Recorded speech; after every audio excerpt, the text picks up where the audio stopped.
अल्हम्दुलिल्लाह वस्सलातु वस्सलामु अला रसूलिल्लाह व अला आलिहि व सहबिहि व मन वाला, अम्मा बाद। हमारे पास जो आज मौजू है, ये मुसव्वदे की कंपोजिंग और प्रूफ रीडिंग के मसाइल हैं। प्रूफ खानी का मतलब प्रूफ रीडिंग है। हमारे यहाँ मारूफ इस्तिलाह में इसको प्रूफ खानी नहीं कहते, बल्कि प्रूफ रीडिंग कहते हैं। तो खानी जो है ये उर्दू का लफज है, और रीडिंग जो है ये इंग्लिश का लफज है। तो बहरहाल उर्दू में मुस्तामल है कुछ प्रूफ रीडिंग, और ज़्यादा यही मुस्तामल है, और कुछ प्रूफ खानी कहते हैं। और ये मौजू हम क्यों पढ़ रहे हैं?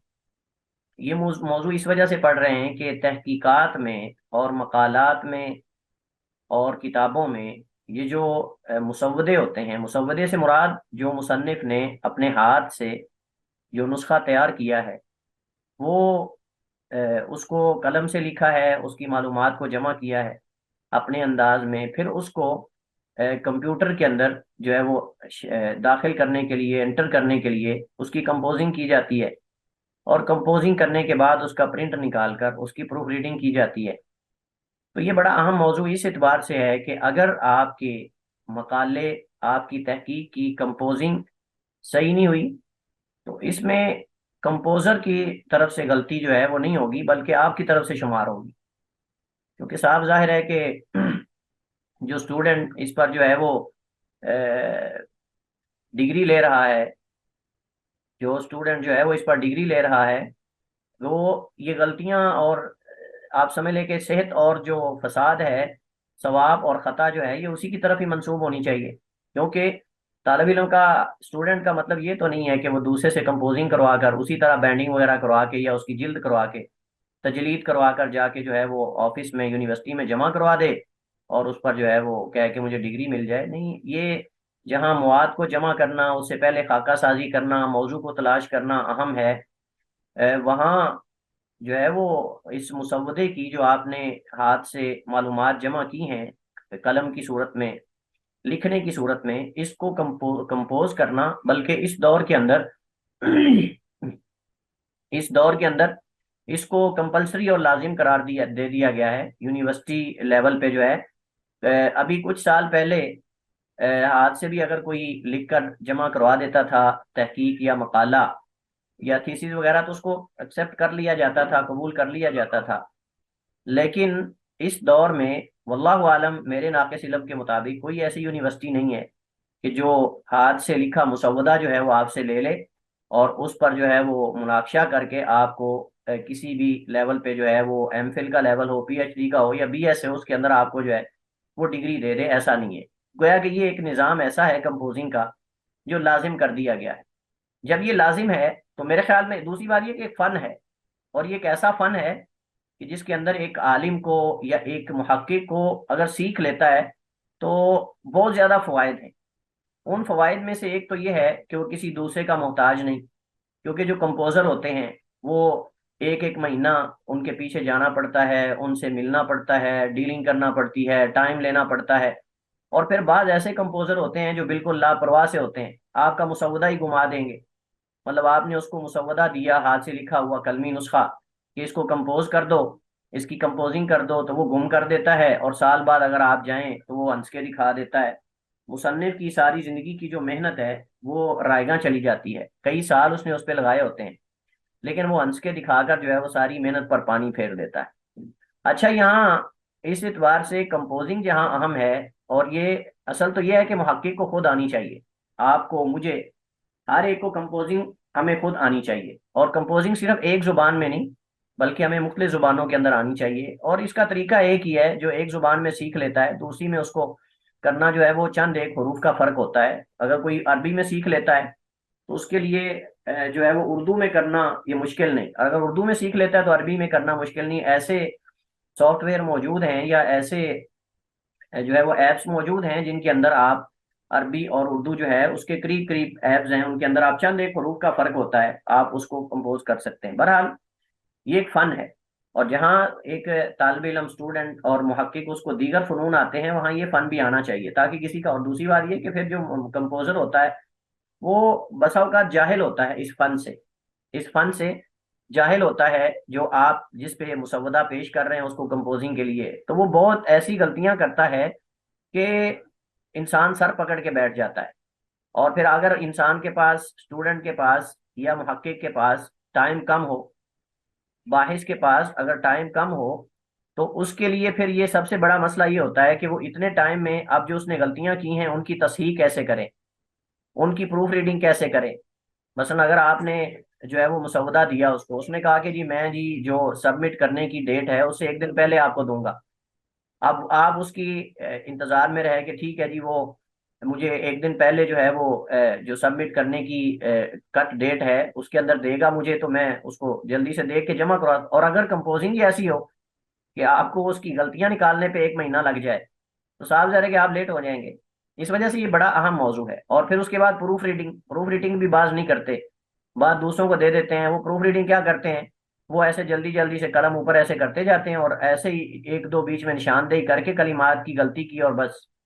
तो साफ ज़ाहिर है कि जो अपना काम इंसान करता है वो उम्दगी से, पुख्तगी से, अमानतदारी से करता है और दिल लगा के करता है। दूसरे का काम जब कोई करता है तो साफ ज़ाहिर है हर बंदा इखलास के साथ, ईमानदारी से और जो है वो मेहनत से नहीं करता। इस वजह से दूसरों पर इस मसले में एतमाद करना गोया कि। और फिर एक और मसला मैं आपको बड़ा अहम बताऊं जिसकी तरफ बहुत सारे तलबा जो हैं वो कम तवज्जो देते हैं, वो ये है कि थीसिस और मकाला जात मुनाकशे से पहले ही चोरी हो जाते हैं। चोरी होने का मतलब ये है कि आपने अपने मुसवदा दिया, कंपोजर ने उसको कंपोज किया। मैं ऐसे कंपोजर जानता हूँ पर्सनली तौर पे, मैं आपको ये झूठ नहीं कह रहा, ये हकीकत हाल है कि आपने उसको मुसवदा दिया कि भाई ये मेरा मकाला है या मेरी किताब है, इसको आप कंपोज कर दें। उसने कंपोजिंग के बाद जो वर्ड फाइल होती है वो दूसरों के मकाले पैसे लेकर लिखता है, दूसरों के मकाला जात पैसों पर लिखता है। यानी वो मुकाले लिखने वाला मुहक्किक उसको पता ही नहीं, वो आलम रोया में पहुंचा हुआ है, सोया हुआ है, और उसका मकाला जो है ये कंपोजर साहब लिख रहे हैं। और वो कंपोजर साहब खुद जाहिल हैं इस फन में, तो वो क्या करते हैं, वो देखते हैं अच्छा अगर इसका मौजू तफसीर का है तो तफसीर के अंदर मेरे पास फलां फलां स्टूडेंट के मकाले पड़े हुए हैं वर्ड फाइल में। तो वो क्या करता है, वो आपकी जो मबाहिस और फसूल होती हैं मेन टाइटल वो देकर नीचे सारा कॉपी पेस्ट करता जाता है, कॉपी पेस्ट करता जाता है। अब मुझे बताइए कि जिस बंदे को खुद उस फन का इल्म नहीं है वो अगर कॉपी पेस्ट करेगा तो वो गुल खिलाएगा ना। और ऐसे गुल खिलाएगा कि बंदे को मुनाकशे के दौरान जब मुनाकशा करता है उस वक्त जो है वो उसको शर्मिंदगी का सामना करना पड़ता है। और बालों के पास पढ़ने का टाइम नहीं होता। तो ये खयानत है बहुत बड़ी कि आपको किसी ने कंपोजिंग के लिए अपना मुसवदा दिया, अपनी किताब दी, आपने उसको जो है वो कंपोज तो कर दिया लेकिन उसकी वर्ड फाइल दूसरों तक बेच दी पैसे लेकर और सोशल मीडिया पे आम कर दी। साफ ज़ाहिर है कि जिस बंदे की वर्ड फाइल किताब शाया होने से पहले ही सोशल मीडिया पे आम हो जाए तो उस पर ये एतराज भी हो सकता है, ऑब्जेक्शन भी लग सकता है कि भाई ये तो आपने चोरी की है, ये तो जो है वो शेख गूगल पर भी मौजूद है, ये तो जो है वो मुफ्ती गूगल साहब भी आपको दे सकते हैं। तो आप जानते हैं कि जब कोई चीज़ वर्ड फाइल या पीडीएफ फाइल वो गूगल पे अपलोड कर दी जाती है जो है वो ड्राइव में या किसी भी जगह पे, तो उसको जब सर्च करते हैं आप गूगल पे तो फौरन मेंशन हो जाती है। तो गोया कि आपका मकाला आपके हाथ से गया। अगर आप इसको किताबी शक्ल देना चाहते हैं हो सकता है आपसे पहले कोई दूसरा अपना नाम नीचे बदल कर किताब अपने नाम से पब्लिश कर चुका हो। तो ये इस वजह से भी बहुत बड़ा। और प्रूफ रीडिंग के अंदर आप जो चीज लिखी है, अगर प्रूफ रीडर जो है वो खाइन है, मतलब या गलत अकीदे का हामिल है, मतलब कोई राफजी है या इस तरह का बंदा है, वो खयानत करते हैं। और मैं आपको ये बड़ी अहम बात बताऊं कि जो इस वक्त कुतुब हदीस में आले बैत के नाम के साथ अलैहिस्सलाम या अलैहिस्सलाम या इस तरह के अल्फाज आते हैं, ये अक्सर खत जो होते हैं नुस्साख, यानी खत्तात होते थे जो कलम से नुस्खे लिखते थे, क्योंकि उस दौर में तो कंपोजिंग नहीं होती थी। तो ये उनकी तरफ से इजाफा है, ये उनकी तरफ से इजाफा है। और इस पर बाकायदा उलमा ने जो है वो निशानदेही की है। हाँ बाज चीजें चले मुसन्निफीन की तरफ से भी ऐसी आई हैं, लेकिन बहुत सारी चीजें ऐसी आले बैत के बारे में अलैहिस्सलाम और गुलूब और ये चीजें, ये नुसाख ने अपनी तरफ से उसके अंदर ऐड कर दी। नुसाख ने जिन्होंने उस किताब को नसख करके आगे बेचा। मसलन अब आपके जहन में ख्याल होगा कि जी नसख करने से क्या मुराद है। नसख से ये मुराद है, होता ये था कि मसलन बगदाद है, बगदाद का जो मेन बाजार है उसके अंदर खत्तात बैठे होते थे अपनी टेबल लेकर, अपनी कागज कलम वगैरह लेकर जो है स्याही, यानी जैसे आजकल आपने देखा होगा अदालतों के बाहर वो वसीका नवीस बैठे होते हैं, स्टाम्प फरोश, स्टाम्प फरोश बैठे होते हैं, आप जाते हैं, आप कहते हैं जी मेरा ये मसला है और मैं अदालत में ये पेश करना चाहता हूँ, मुझे लिख दें। उन्होंने पहले इबारतें लिखी होती हैं और वो इबारतें जल्दी से उसमें आपका नाम ऐड करके प्रिंट करके आपको दे देता है, वो जो स्टाम्प होता है वर्का स्टाम्प वाला उसके ऊपर। और आपने इसका अगर तजुर्बा करना हो तो उस स्टाम्प फरोश का जो लिखा होता है ना, आप उसको जरा पढ़ा करें। उसको पढ़ के, जो वो उर्दू लिखता है उसको पढ़ के दीवार को टक्कर मारने को दिल करता है कि बंदा या इसके गले लग के मर जाए या दीवार को टक्कर मार दे। इतनी बेहतरीन उर्दू लिखी होती है कि बंदा हैरान हो जाता है। उर्दू की ऐसी की तैसी कर देते हैं, कबाड़ा कर देते हैं उर्दू का। उर्दू भी बेचारी कहती है कि पता नहीं मैं किस जालिम के हाथ आ गई हूँ। तो ये जो वसीका नवीस बैठे होते हैं स्टाम्प फरोश वगैरह, इनकी तरह उर्दू आप पढ़ा करें कि कैसी उर्दू लिखते हैं। आप देखें कि उसके अंदर बसा औकात मसला बदल जाता है। किताबत पढ़ने से वो मसला ही बदल जाता है। लिखवाने वाले का मकसद और होता है, वो जो लिख कर देता है उसका मकसद ही बिल्कुल इधर से इधर, बात उधर से उधर चली जाती है, और वो ऐसी गप्पे उसके अंदर लगाते हैं कि बस आप समझ लें कि बंदा खुद हैरान हो जाता है। बहरहाल, आपकी किताब में अगर किसी ने कोई इजाफा किया है तो इसका मसूल वो इजाफा करने वाला नहीं आप है, क्योंकि मेन टाइटल पे नाम आपका लिखा हुआ है। फुला मौजू है, नीचे जनाब हजरतुल अल्लाम मुफ्ती प्रोफेसर डॉक्टर फुला साहब। हाँ, तो अब पढ़ने वालों ने ये नहीं देखना कि भाई ये कंपोजर है या फुला, उन्होंने कहना भाई इस बंदे ने साहबजारे अपना अपना मुसवदा पढ़ा तो होगा, और फिर इसने गलती क्यों नहीं निकाली। चलिए खैर, ये कुछ इस हवाले से तमहीदी चीजें थी जो मैंने जिक्र की हैं, और यहाँ इसमें इस जगह पे यही वो चीज जिक्र कर रहे हैं कि यूनिट के तारुफ के अंदर वो यही चीज जिक्र कर रहे हैं कि जो तदवीन होती है, तसनीफ, मकाले की तस्वीर का मतलब उसको मुसवदा बनाना, उसको लिखना, खताती करना उसकी हाथ से कलम से, तो उसको दोबारा उसकी कंपोजिंग करना और फिर उसके बाद प्रूफ रीडिंग करने का मरला है। तो इससे जो है वो इस चीज की अहमियत को उन्होंने उजागर किया है कि इसकी क्या अहमियत है आपके जो है वो इस कंपोजिंग के अंदर और प्रूफ रीडिंग के अंदर। तो इसके बाद वो जिक्र करते हैं कि कंपोजिंग किसे कहते हैं। तो कंपोजिंग का मेरे ख्याल इसकी डेफिनेशन करने की जरूरत नहीं है। कंपोजिंग वही है कि कंप्यूटर के अंदर दौरे हाजिर में उसको कंपोजिंग कहते हैं, और माजी में जो है वो उसको नसख करना या खत्ताती कहते थे, खत्ताती करना या नसख करना वगैरह। तो ये कदीम जमाने में राइज था। आज से 35-40 साल पहले जो है वो खत्ताती होती थी, और आज भी जो बड़े बड़े इदारे हैं जो खत्ताती या मतलब कि इस तरह के काम करते हैं, प्रिंटिंग वगैरह का काम करते हैं, उनके पास खत्तात होते हैं। और मैं आपको बड़ी दिलचस्प बात बताऊं कि हमारे पास वहाँ मदीना में जो हम कुरान एग्जीबिशन में मैं वहाँ काम करता था, तो वहाँ एक खत्तात बैठता था। और वो खत्तात शायद पहले मैंने आपको बताया था, वो खत्तात जिसका नाम है हानी। हानी वो मसरी आदमी था, और जिसने कुरान करीम लिखा है ना, जो हरम में मौजूद है, जिसको मुसहफुल मदीना कहते हैं। मुसहफुल मदीना जो मस्जिद नबवी में बैतुल्लाह में कुरान करीम का नुस्खा पड़ा हुआ है ना, अरबी नुस्खा, उर्दू की बात नहीं कर रहा, अरबी की बात कर रहा हूँ। उसको लिखने वाले दक्तूर उस्मान ताहा हैं। उसको लिखने वाले डॉक्टर उस्मान ताहा हैं। तो हम ये बात कर रहे थे कि जो टाइपिंग है इसको कंपोजिंग कहते हैं, और माजी में जो है वो कलम से जो चीजें लिखी जाती थी उनको जो है वो खत्ताती कहा जाता था। तो मैं बता रहा था कि जो मस्जिद नबवी में और बैतुल्लाह में कुरान करीम मौजूद है, इसको हाथ से लिखा गया है। हाथ से लिख कर इसको जो है वो स्कैन किया गया है। स्कैन करने के बाद इसके साइडों पे जो है वो ये डिजाइनिंग वगैरह जो आप देखते हैं, वो करके सारा स्कैन करके फिर उसको प्रिंट निकाला गया है। और इसको लिखने वाले डॉक्टर उस्मान ताहा हैं, और उनके शागिर्द हैं वो, जो हमारे पास वहाँ एग्जीबिशन में, कुरान एग्जीबिशन म्यूजियम में मौजूद होते थे। तो वो आपने देखा होगा जो अभी अभी यानी करीब करीब गए हैं उम्रे पर, 7 नंबर गेट के ऊपर जो खत्ताती हुई है उस पे लिखा हुआ है मुतफुसलाम। मुतफुसलाम लिखा हुआ है, बहुत बड़ा वो फ्लेक्स लगी हुई है बहुत बड़ी। तो उसके ऊपर लिखा हुआ है मुतफुसलाम। ये हाथ से लिखा है उसने। हाथ से लिख कर उसको जो है वो उस स्कैन करके उसका मखसूस तरीके से उसके अंदर कुछ डिजाइनिंग वगैरह करके उसका प्रिंट निकाला जाता है। तो जो कंप्यूटर है उसके अंदर भी काफी अच्छी खत्ताती हो जाती है। कंप्यूटर के अंदर भी फॉन्ट काफी सारे हैं, लेकिन वो इतने ज्यादा अच्छे नहीं है कि जब जिसको खत्ताती कहा जाता है ना, वो खत्ताती कंप्यूटर से नहीं होती। अगरचे आजकल ऐसी ऐप्स आ गई हैं जो कर लेती हैं, लेकिन इतनी ज्यादा अच्छी नहीं है, मेयारी नहीं है। तो उसके लिए उन्होंने जो है वो बड़े बड़े जो मतलब इस तरह के जो प्रोजेक्ट्स लेते हैं, प्रोजेक्ट लेते हैं ना इस तरह के जो इदारे या कंपनीज वगैरह, उनके पास ऐसे खत्तात होते हैं जिनसे वो चीज़ें लिखवा कर उसका फिर वो प्रिंट निकालते हैं, और वो इंसान साहब ज़ारे के जो लिखता है वो तो कंप्यूटर से भी आगे है। तो बहरहाल लेकिन हर बंदे का लिखना बराबर नहीं होता, बाज बंदे लिखते हैं पढ़ना ही नहीं आता।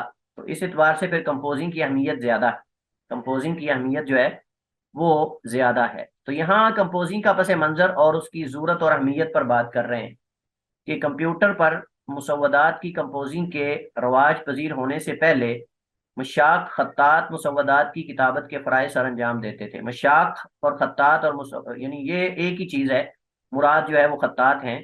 मुसव्वदात मतलब जो हाथ से लिखे होते थे उनकी किताबत के फ़राइज़, यानी एक बंदा अपने टूटे फूटे खत के साथ लिखता था और वो जाके उसको दे देता था कि ये मेरी किताब है, इसको जो है वो आप अच्छे खत में लिख दो। वो पूछता था कि आप कितने नुस्खे आपको चाहिए, वो कहता था जी मुझे 5 नुस्खे चाहिए। वो 5 नुस्खे जो है वो उसको अपने खत में अच्छे अंदाज में लिख कर जो है वो दे देता था। वो जिसने, अच्छा यहाँ एक और बात है कि लोग जो है वो अपनी किताब रख जाता था खत्तात के पास, और लोग जिसको किताब चाहिए होती थी वहां से जाकर पैसे देकर उसका एक नुस्खा जो है वो उसे लिखवा लेता था। ये भी एक तरीका मौजूद था। कोई मुसन्निफ जब अपनी तहकीकी या तसनीफी तालीफी मुसवदे को हर लिहाज से मुकम्मल कर लेता है तो उसकी किताबत के लिए किसी कातिब की खिदमात मुस्तार लेता है। अगर वो खुद कातिब ना हो तो फिर साफ ज़ाहिर है कि वो किसी स्पेशल कातिब से जो है वो लिखवाएगा जो खत्तात अच्छे खत वाला है। जैसा कि हर दौर के अपने मसाइल होते हैं, इसी तरह किताबत के भी अपने मसाइल होते हैं। किताबत के मरहला के दौरान कातिबों की अदम तवज्ही की बिना पर बसा औकात मुसन्निफीन मुहक्किकीन को मुख्तलिफ तरह के मसाइल का सामना करना पड़ता है। वो साफ ज़ाहिर है उसने पैसे लेने, उसने किताब लिखी और किताब लिख के उसने पैसे अपने खड़े किए और वो गया। अब उसको क्या लगे कि अंदर गलती है नहीं है जो भी है, और बसा अगर ये कह देता था कि जी ये स्याही गिर गई है, वो अगर गलत लिखा गया है या खराब हो गया है तो उसके ऊपर स्याही गिरा के कह देता था कि ये स्याही गिर गई है। इस तरह के मसाइल भी जो है वो सामने आते रहे हैं। तो इस वजह से मुहक्किकीन और मुसन्निफीन को जो है वो कई एक मसाइल का सामना रहा है।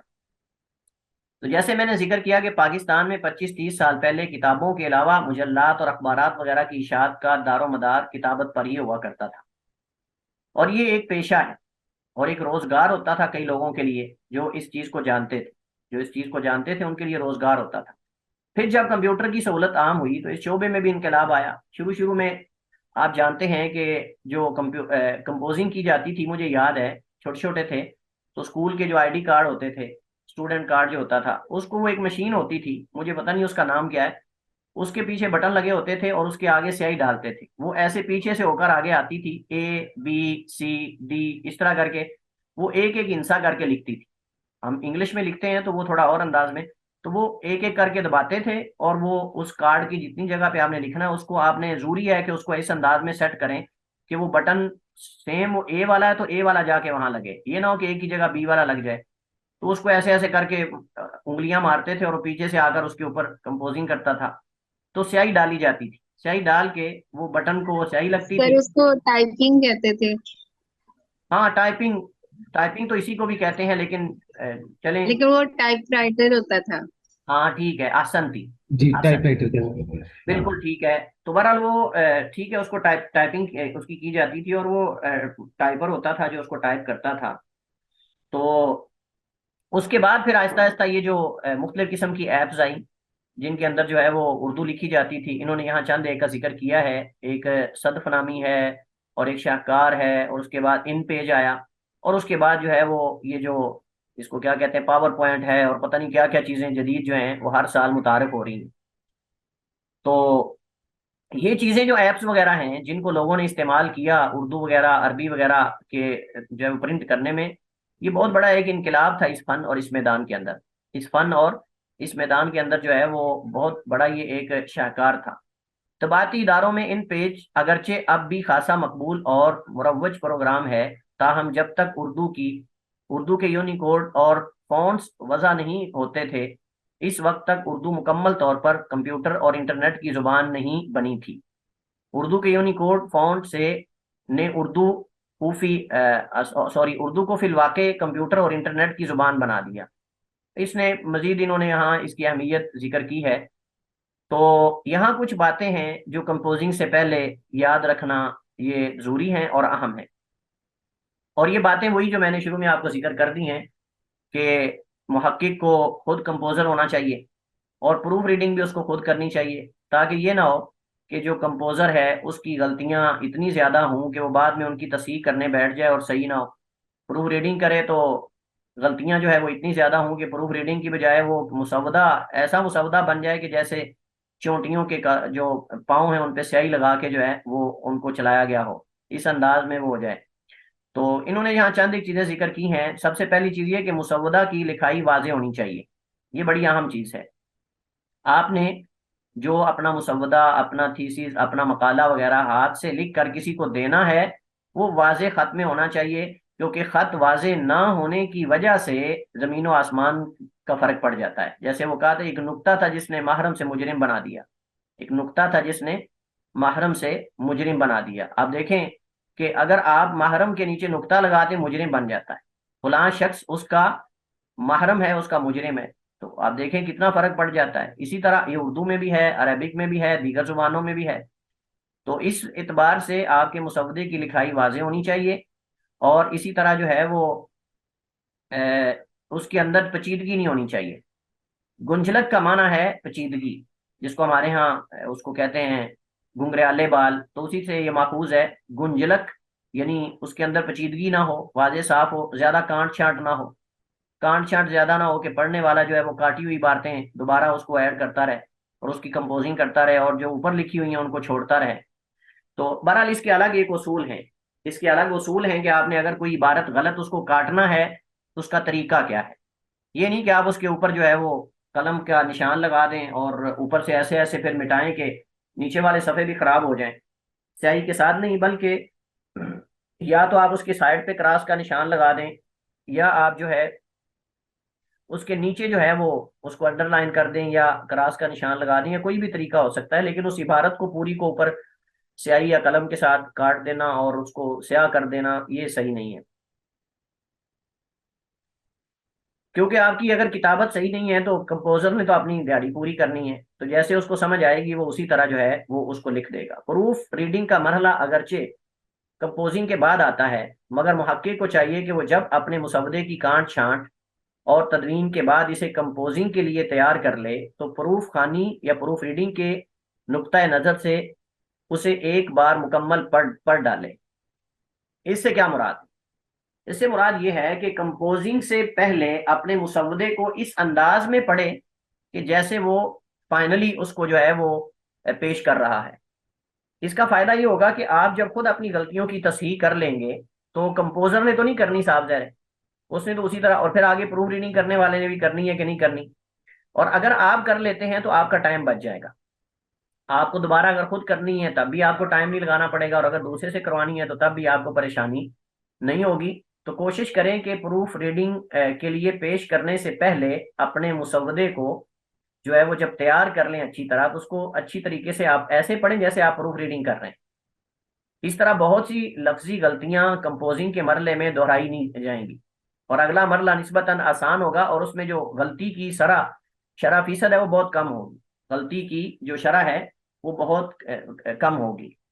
इसी तरह इस मरले पर मेयारी इमला को जहन में रखते हुए मुसवदे की पड़ताल की जाए और रमूज औकाफ के दुरुस्त इस्तेमाल का ख्याल रखा जाए। ये भी बड़ा अहम पॉइंट है। आपने रमूज औकाफ खुद लगाने हैं। ये जो कंपोजर होते हैं ना, उनको कोई पता नहीं कि आपने कॉमा कहाँ लगाना है, फुल स्टॉप कहाँ लगाना है, कुरानी आयत के लिए कौन सी ब्रैकेट आपने इस्तेमाल करनी है, और हदीस के लिए कौन सी ब्रैकेट आपने इस्तेमाल करनी है, किसी का कौल नकल करने के लिए आपने कौन से कौसैन इस्तेमाल करनी है, या एक कौस इस्तेमाल करनी है, या ब्रैकेट इस्तेमाल करनी, क्या करना आपने, जो चीज़ें हमने पीछे पढ़ी हैं डिटेल के साथ, तफसील के साथ, उन चीज़ों को अप्लाई करना है आपने मुसवदे के अंदर। ये कंपोजर नहीं करेगा, ना प्रूफ रीडिंग करने वाला हमेशा करता है। तो ये सारा आपके सर पे पड़ेगा, और इसके नंबर होते हैं, आप जानते हैं इसके नंबर होते हैं। और ये आपको जो है वो नुकसान दे सकता है नतीजे के अंदर। नंबर 4, कंपोजिंग से पहले तदवीन के मरहले पर ही जुमलों की साख तरकीब पर गौर कर लिया जाए। फेल, फाइल, मफूल और तकदीम ताखीर, उर्दू बलागत वगैरह, ये सारी चीज़ें जो हैं वो इसको इस्तिआरा, किनाया और दीगर जो चीज़ें हैं सारी, इनको देखा जाए कि क्या ये पैरे और जो इसके अंदर जुमलों की साख्त और तरकीब है, क्या ये सही है? गैर जरूरी फकरे और जुमलों को कलम जद कर देना चाहिए। कलम जद कर देने का मतलब आप निकाल तो नहीं सकते, क्योंकि ये कौन सा कोई जो है वो कीबोर्ड है, या ये वो जो क्या उसको कहते हैं, अ, बच्चों के खिलौने होते हैं कि उसके अंदर से ए निकाल दें, बी निकाल दें, सी निकाल दें, या इस तरह का ऐसा सिस्टम नहीं है। तो इसको आपने नीचे बस उसको हाईलाइट करना है, या उसको अंडरलाइन करना है, या उसको क्रॉस करना है। तो ये आप कर दें, कंपोजर साहब ज़रा है कि वो उसको देखेगा और उसकी कंपोजिंग नहीं करेगा। तो अगर आपको लगता है कि आपने जो लिखा है उसमें एक जुमला पूरा ही फजूल है, फजूल का मतलब ये है कि वो तूल है उसके अंदर, तो आप उसकी एक लाइन में नीचे या साइड पे दाएं बाएं हाशिया लगाकर उसको काट दें। सिर्फ एक क्रॉस का निशान ऐसे लगा दें, या साइड पे उसके लाइन लगाकर दोनों तरफ आप उस पे क्रॉस का निशान लगा दें, बजाय इसके कि आप सारे पे ऐसे करें। ये भी एक तरीका है। तो इसकी तरफ वो इशारा कर रहे हैं। नंबर 5, मुसव्वदे की कंपोजिंग से पहले पैराग्राफ्स की बनावट में इस अमर पर गौर कर लेना चाहिए कि आया एक पैरा दूसरे से बाहम मरबूत है या कि नहीं। यानी जो आपने पैराग्राफिंग की है, क्या उसके अंदर पहले पैरे का दूसरे के साथ ताल्लुक है, दूसरे का पहले के साथ है, तीसरे के साथ है। ये ना हो कि बात जो है वो चल रही है असरे हाजिर में मसलन सिगरेट नोशी की, तो आप ले जाएं उसको किसी और मौजू में, एक पैरा और हो, नीचे दूसरा पैरा और हो, तीसरा पैरा और हो। जैसे उमूमन जिसको इम्तिहान नहीं ना आता, पर्चा वगैरह, तो वो अपनी मर्जी से उसके अंदर चीजें जो है वो हवाई छोड़ता है, जहां से कोई बात आ गई लेके लिख दी। ऐसा नहीं होना चाहिए। और ये जो कंपोजर कंपोजिंग करते हैं, लोगों के पैसे लेकर मकाले लिखते हैं, वो सारे ऐसे ही होते हैं। उसके अंदर एक पैरा दूसरे से बाहम मरबूत नहीं होता, बल्कि उसके अंदर उसको सिरे से ताल्लुक ही नहीं होता पहले और बाद वाले पैरे के साथ। तो इस चीज का आपने गौर करना है कि जो पैराग्राफ्स हैं आपस में एक दूसरे से मरबूत होने चाहिए, एक दूसरे से मरबूत होने चाहिए और उनका ताल्लुक होना चाहिए। नंबर 6, कंपोजिंग शुरू करने से पहले साइज का फैसला करना जरूरी है। कंपोजिंग शुरू करने से पहले साइज का फैसला करना जरूरी है। साइज का मतलब यह है कि आपने जो मेन टाइटल है उसका कितना साइज रखना है, उसके बाद जो आपने हाइडिंग्स दी हैं उसका आपने कितना जो है वो टाइटल रखना है, उसका साइज रखना है। और ये बाकायदा निज़ाम है यूनिवर्सिटीज़ के अंदर कि आपने जो टेक्स्ट अंदर लिखा है उसका मसलन 18 होना चाहिए, बाज़ के यहाँ मुख्तलिफ होते हैं इससे। और जो मेन हाइडिंग्स वगैरह हैं उसको जो है वो आपने मसलन 20 रखना है या 22 रखना है। तो ये बाकायदा शुरूत होती हैं और कवायद ज़वाबित होते हैं, उसके मुताबिक कोशिश करें कि आप अगर खुद अपना मकाला उसकी कंपोजिंग कर रहे हैं तो आप उसी अंदाज में उसको जो है वो कंपोज करें। और इसका फायदा ये होता है कि आपका टाइम बच जाता है, क्योंकि इंसान बसा औकात तहकीक के दौरान, मकाले की किताबत के दौरान, कंपोजिंग के दौरान ये सोचता है कि मैं एक दफ़ा कंपोजिंग करता जाता हूँ, बाद में ये चीज़ें सारी मैं देख लूंगा कि कहाँ से जो है वो उसको बोल्ड करना है, कहाँ से उसको आम यानी रखना है साइज में, कहाँ से उसकी एडिंग देनी है, सारी चीज़ें। लेकिन वो जल्दी में होता है, फिर आखिर में भूल जाता है ये सारी चीज़ें। और ये ऐसी चीज़ें मैं आपको तजुर्बाती बता रहा हूँ कि बसा औकात कुछ चीज़ें इंसान कहता है कि मैं आखिरी दिनों में कर लूंगा, और मुकम्मल करने के बाद टाइम बड़ा होता है, मैं ये देख लूंगा चीज़ें। लेकिन उस वक्त इंसान काम कर करके इतना थक चुका होता है कि वो दोबारा तफसील से डिटेल से पढ़ने को दिल ही नहीं करता। तो इस वजह से आप साथ साथ जो है वो इसकी साइज जो है ये कंपोजिंग का, उसको साथ साथ क्लियर करते जाएं। जामियात में किसी डिग्री के लिए लिखे जाने वाले तहकीकी मकालाजात का साइज और उसके फॉर्मेट की दीगर जुज़इयात मुतालिका शोबे से मालूम करना जरूरी है। आपको शोबा जो है, जो डिपार्टमेंट है, उससे आपको पता चलेगा कि आपने जो है वो फॉन्ट कौन सा रखना है, और उसके बाद आपने उसका साइज क्या रखना है, बोल्ड कहाँ से करना है, टेक्स्ट को आपने किस अंदाज में रखना है। ये सारी चीज़ें आपको वहाँ से मालूम करनी चाहिए। तयशुदा फॉर्मेट के मुताबिक स्टाइल शीट बनाई जाए तो कंपोजिंग का काम काफ़ी आसान हो जाता है। स्टाइल शीट में फॉर्मेट की तकरीबन जुजियात आ जाती हैं। स्टाइल शीट की पैरवी करने से कंपोजर का ज्यादातर वक्त जाया नहीं होता। स्टाइल शीट का मतलब सैंपल होता है, बना होता है कि आपने जो है वो उसके अंदर, और ये यूनिवर्सिटीज के अंदर बकायदा मौजूद है, तमाम यूनिवर्सिटीज के अंदर मौजूद है कि आप उनको कहें कि मुझे जो है वो स्टाइल शीट चाहिए, तो आप उस स्टाइल शीट के ऊपर ही लिखते जाएं। मसलन फसल को कितना मोटा आपने रखना है, मबस को कितना आपने साइज देना है, नीचे जो टेक्स्ट आपने लिखना है उसको आपने कितना साइज देना है, वो बने होते हैं सारे।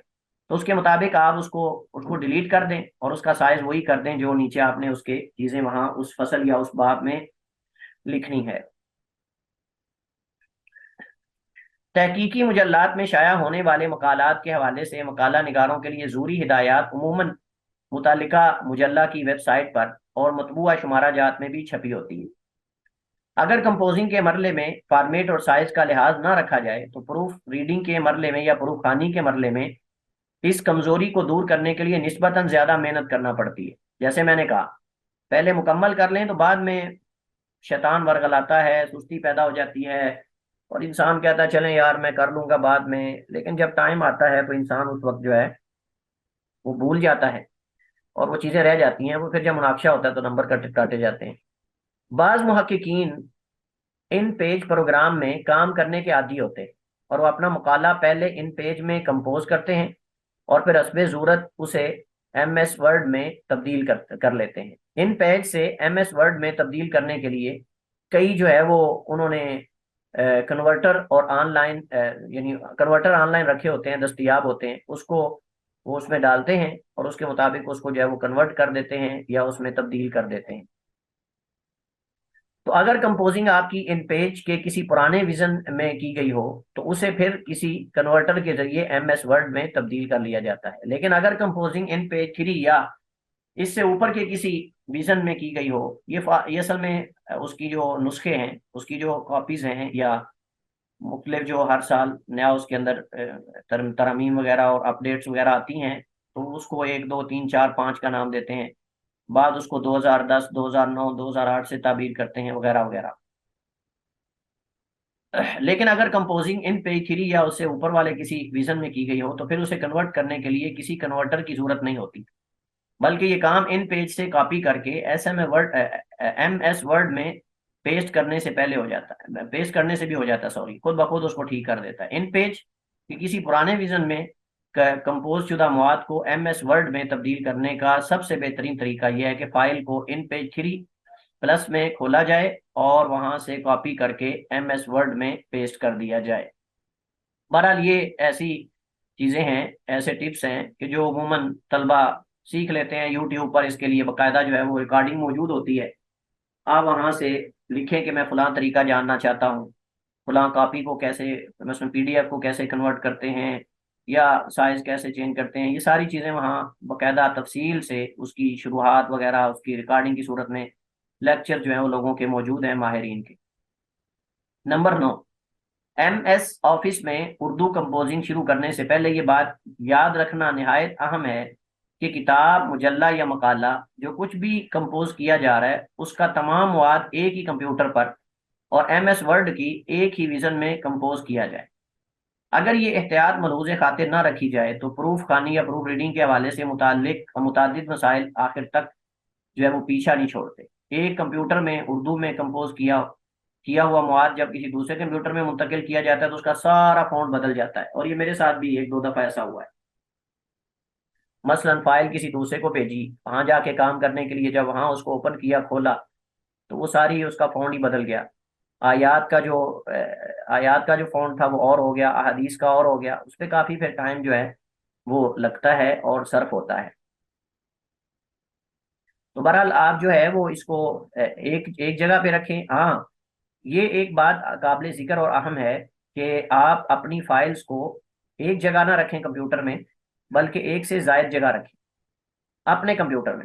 एक से जायद जगह रखें, मतलब आप उसको जो है वो C में रखें, D में रखें, दीगर उसके जो आपने उसकी पार्टीशन की है हार्ड हार्ड की, आप उसके मुताबिक उसको मुख्तलिफ जो है वो जो आप समझ लेके रूम्स होते हैं, आप उनके अंदर जो है वो उसको रखें। अगर एक से डिलीट हो जाती है तो कम से कम दूसरे में मौजूद हो और कोई पता नहीं चलता। ये कंप्यूटर की दुनिया ऐसी है कि बाद लोगों के पूरे पूरे मकाले उड़ जाते हैं। तहकीक पेश करने से पहले या उसका जो मतलूबा टाइम होता है उसमें पेश करने से पहले सारा मकाला डिलीट हो जाता है। बंदा फिर जो है वो बैठा रहता है सर पे हाथ रख के कि अब मैं क्या करूं। तो उसके लिए आप एक से जायद फाइल्स जो हैं वो बना लें और उन पर आप जो है वो अलग अलग नाम दे लें, क्योंकि एक नाम से बसा औकात मुश्किल हो जाती चीज़। अगर आप उसको सर्च करते हैं तो वो एक ही जगह से आ रही होती है। तो बहरहाल आप इसकी अलग अलग फाइल्स बना लें और उसको एक से जायद जगह पर जो है वो आप रख कर उसको इस्तेमाल करें। कंपोजिंग के मरले में याद रखने की बातें वो ये है कि मुसन्निफीन और मुहक्किकीन जो हैं में से अक्सर तो अपने मुसव्वदात की कंपोजिंग प्रोफेशनल और माहिर कंपोजरों से करवाते हैं, जबकि कुछ मुहक्किकीन मुसव्वदे की कंपोजिंग का काम खुद करते हैं। इनमें से बहुत कुछ वो होते हैं जो कंप्यूटर पर काम करने में महारत रखते हैं, जबकि कुछ इस मैदान में बिल्कुल नौ आमूज होते हैं, मतलब कि अभी अभी नया तजुर्बा कर रहे हैं। तो फन तहकीक के तलबा को चाहिए कि अगर वो पहले से कंप्यूटर का मुनासिब इस्तेमाल नहीं जानते तो अपने कोर्स वर्क के दौरान इसे लाजमी तौर पर सीख लें, और इसके बहुत ज़्यादा फ़ायदे होते हैं, ताकि वक्त आने पर अपना तहकीकी मकाला बजाते खुद आप कंप्यूटर पर तैयार कर सकें। और इसका फ़ायदा ये कि बहुत ज़्यादा टाइम बच जाता है, बहुत ज़्यादा टाइम बच जाता है आपका। कैसे टाइम बच जाता है? मसलन आपने अगर जो है वो हदीस जो है वो आपने उसको लेना है किसी जगह से, तो आप उसको कॉपी करके उसकी सेटिंग कैसे करनी है असल फ़ॉन्ट के मुताबिक ये आपको पता होगा, तो आप इबारतें किताबों से जो आपने इक्तबास वगैरह लेना है मुसन्निफीन की किताबों से, उसको आपको उसका टाइटल या उसका जो फ़ॉन्ट है चेंज करने का अगर तरीका आता है, तो आप कॉपी करके उसको चेंज करते जाएं। आपका बहुत सारा टाइम, बजाय इसके कि आप उसको कंपोजिंग करें। यही फ़ायदा कंपोजिंग में है बजाय हाथ से लिखने से। अगर एक बंदा कहता है कि मैं मुसव्वदा हाथ से तैयार नहीं करना चाहता, मैं कंप्यूटर में साथ साथ लिखना चाहता हूँ, हम कहते हैं कि ठीक है, अच्छी बात है, और ये आप करें, इससे आपका टाइम काफ़ी बच जाएगा। क्योंकि जो आपने हाथ से हदीस लिखनी है वो आप अगर कंपोजिंग करके लिखते हैं तो आपने चुप करके शामला से उठा के कॉपी करके उसको पेस्ट कर देना है। आपने कुरान की आयत जो है वो अगर आपने कोट करनी है तो आप उसको सीधा कुरान की किसी ऐप से उठाएंगे और उसको आप रख देंगे। आप देखें एक आयत लिखने पे कितना टाइम लगता है, एक हदीस लिखने पे कितना टाइम लगता है, खूसन जब बात जगहों पे उसका इराब भी वाजे करना हो। तो बहरहाल मसाइल होते हैं। तो इसमें यह है कि आप अगर खुद ये सारी चीज़ें जानते हैं तो इंशाल्लाह काफ़ी हद तक आपका टाइम जो है वो बच जाएगा। तो यहाँ इन्होंने कुछ मालूमात जो हैं वो उर्दू कीबोर्ड को इस्तेमाल करने और उर्दू लिखने के हवाले से जिक्र की हैं। कंप्यूटर पर वर्ड में उर्दू लिखने के लिए एक छोटा सॉफ्टवेयर इंस्टॉल करना पड़ता है जिसे उर्दू कीबोर्ड लेआउट कहते हैं, ये उसका नाम है। ये सॉफ्टवेयर इंटरनेट से बासानी डाउनलोड और इंस्टॉल किया जा सकता है। जब इसे इंस्टॉल कर लिया जाए तो कंप्यूटर की टास्क बार में जुबान का आइकॉन जाहिर हो जाता है। एमएस वर्ड में उर्दू लिखने के लिए इस प्रोग्राम की विंडो खोलने के बाद आप उसके अंदर क्लिक करें, माउस से क्लिक करने के बाद फिर जुबान के जो आइकन होते हैं आप उस पर क्लिक करें, और उस पर क्लिक करने के बाद आप जब उसको सिलेक्ट करेंगे तो उसके मुताबिक कन्वर्ट और तब्दील हो जाएगा। इसके बाद वर्ड में तहरीर की सिमत बाएं तरफ से दाएं तरफ कर लें। इसकी शार्ट की यानी ये कंट्रोल शिफ्ट है, कंट्रोल शिफ्ट है। और वैसे कंट्रोल शिफ्ट जो है इससे वो कहते हैं कि ये जो है वो चेंज हो जाता है। इसके अलावा और भी तरीके हो सकते हैं, आप अपनी की भी बना सकते हैं। जरूरी नहीं कि आप शो जो है वो कंट्रोल शिफ्ट ही दबाएं, आप कोई अपनी की भी बना सकते हैं कि आप उसको इस्तेमाल करें। अच्छा, यहाँ कंप्यूटर के अंदर ये ऑप्शन मौजूद होता है कि आप अपनी कीज जो हैं हर चीज़ की इख्तिसार और रमूज बना सकते हैं। मसलन आपने रज़ी अल्लाह तआला अन्हु सल्लल्लाहु अलैहि वसल्लम और इस तरह की जो सेम इबारतें बार बार आ रही हैं आप उसकी की बना लें। मुझे असल में आता था पहले, अब मुझे मेरे जहन में नहीं है। मैंने जब मकाला लिखा था तो मैं इसी अंदाज में वो चीज़ें लिखता था कि मैंने उसकी कीज बनाई हुई थी, तो उसको जब मैं लिखना होता था तो वो उसके मुताबिक मैं उसको अवेजा कर देता था। कंपोजिंग खुसूसन उर्दू कंपोजिंग में से अहम चीज़ लफ्ज़ों के दरमियान फासले का दुरुस्त इस्तेमाल है, और इसके नंबर होते हैं कि आपने हरूफ के दरमियान फासला जो है वो रखना है। ये नहीं कि आप हरफों को आपस में मिला दें। मसलन यहाँ अगर आप देखें इसी किताब के अंदर ये गलती मौजूद है। यहाँ देखें आप, कंपोजिंग में यही चीज़ सबसे ज़्यादा, अब ज़्यादा के दरमियान फासला नहीं है, अहमियत के दरमियान फासला नहीं है।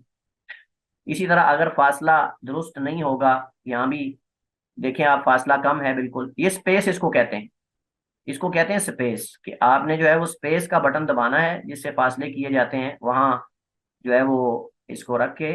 तो आप जब स्पेस का बटन दबाएंगे तो उससे जो है वो फासला दरमियान में हरूफ के पैदा हो जाएगा। और बाद ऐसी ऐप्स होती हैं जिनके अंदर फासला और ये सारी चीज़ें खुद ब खुद ही जो है वो तय पाती हैं। आपने शुरू में एक दफ़ा उस फाइल की सेटिंग कर दी ना, उस फाइल पे आप फिर जितनी चीज़ें लिखेंगे वो उस सेटिंग के मुताबिक होंगी। हत्ता कि अगर ये फाइल आपने किसी दूसरे को दी है तो अक्सर औकात वो फाइल का फॉन्ट और वो सारी चीज़ें अगर उस पर चेंज करके लिखता जाता है तो वो सारी आपकी फाइल की तरह बन जाएगी। तो आप फाइल की पहले सेटिंग इस अंदाज में कर लें कि आपको बार बार चेंज ना करना पड़े। मसलन जब पैरा आप खत्म कर रहे हैं, अगला पैरा थोड़ा सा आगे से शुरू होना है, तो ये खुद ब खुद ही वहां से शुरू हो जाएगा, आपको उसको थोड़ा आगे स्पेस जो है वो डालने की जरूरत नहीं पड़ेगी, बल्कि वो खुद ब खुद ही उसमें स्पेस जो है वो डाल देगा। अब इन्होंने यहाँ जिक्र किया है मसलन गलत कंपोजिंग की मिसाल, और मेरा दिल चाह रहा है। मेरा दिल में देखें गलती कहाँ है, कौन आप में से बताएगा?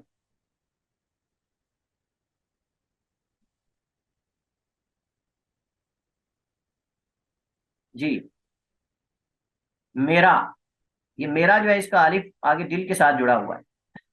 मेरा अदल चाह रहा है, मेरा अदल हमजा के साथ, देखें आप, इससे माना बदल जाता है। मेरा अदल चाह रहा है, मेरा दिल असल में तो मीर अदल, अगर हमजा अलिफ को आगे कर देंगे तो मीर अदल हो जाएगा। इस तरह चाह रहा है वो चादर बन रहा है, चादर हा है, अगर इसको आप करेंगे तो। बहरहाल चाहर, चाहर भी बन सकता है। तो इस तरह करके जब आप स्पेस कम रखेंगे तो हरूफ आपस में गटमट हो जाएंगे, और ये वही जो है वो इसके अंदर जो है वो पेचीदगी आएगी, और पेचीदगी से फिर जो है वो आपकी गलतियां नोट की जाएंगी और उसके नंबर होते हैं। यहाँ उन्होंने नीचे उसकी मिसाल लिखी है, और अब ये गलती है, रा आगे है, स्पेस, और आगे उसके साथ लगाया हुआ है। बहरहाल ये चीजें इसको जो है वो काबिल गौर हैं, इसको देखने की जरूरत है। फासले की तरह दीगर रमूज़ औक़ाफ़ का दुरुस्त इस्तेमाल भी नहायत अहम है, जिस पे हम पहले बात कर चुके हैं। जब किसी लफ्ज़ के दरमियान का हरफ इस्तेमाल हो रहा हो, यानी या का हरफ इस्तेमाल हो रहा हो, तो वहां पर छोटी या लिखें। इन पेज पर प्रोग्राम में दौरान कंपोजिंग ये गलती पकड़ी नहीं जाती, मगर इन पेज में कंपोज की गई इबारत जब किसी दूसरे प्रोग्राम में कन्वर्ट की जाती है, तो वो ऐसी सूरत में वो लफ्ज़ टूट जाता है जिसके दरमियान में या की बजाय ये आ जाता है, ये लिखी जाती है। जैसे मसलन घोड़े वगैरह वगैरह, इस तरह जब किसी लफ्ज के दरमियान नून इस्तेमाल हो, तो वहां नुक्ते वाला नून ही लिखें, नून गुन्ना ना लिखें। ये सारी चीजें हैं।